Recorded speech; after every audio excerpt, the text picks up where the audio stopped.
palabra al señor Khaled Khiari. Mr. President, members of the Security Council, as feared, the 2-year cycle of death and destruction on full display during the Russian Federation's large-scale attack on Ukraine yesterday, which at the last count killed at least 39 Ukrainian civilians, has further escalated overnight. According to the Russian authorities, as a result of Ukrainian missile and rocket strikes on the city of Belgorod, which lies 30 kilometers from the Ukrainian border, at least 18 civilians, including 2 children, were reportedly killed. At least 100 others, including 15 children, were reportedly injured. Attacks on locations in Belgorod city center reportedly resulted in damage to civilian infrastructure, including the regional government office and the Medical College of Belgorod State University.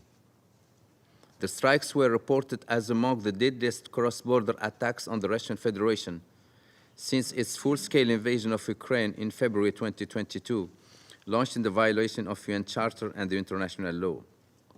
The Russian military authorities also reported separate overnight Ukrainian drone attacks in the Bryansk, Oryol, Kursk, and Moscow regions of the Russian Federation.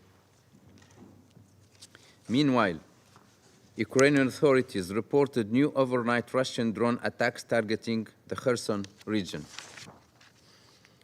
The United Nations is not in a position to independently verify the various reported attacks or casualty figures. Mr. President, as we meet again today, reports of new aid raid alerts are also coming in from across Ukraine, including in Kharkiv, Sumy, Mykolaiv, Kherson, Chersoky, Poltava, and Dnipropetrovsk regions. Just a few hours ago, the city of Kharkiv was reportedly attacked, resulting in civilian injuries and civilian infrastructure damages. As the war continues, we will see more Ukrainian and Russian civilians killed and injured.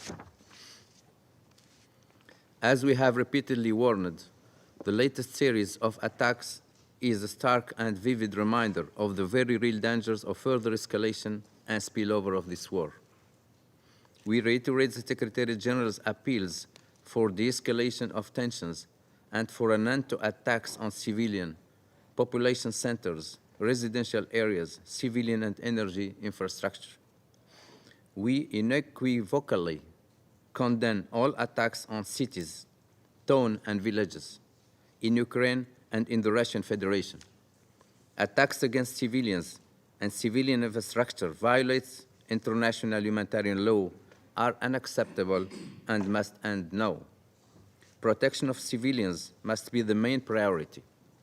The fighting and bloodshed must cease. The war must come to an end. Thank you, Mr. President.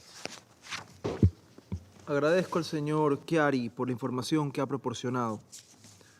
Doy ahora la palabra a los miembros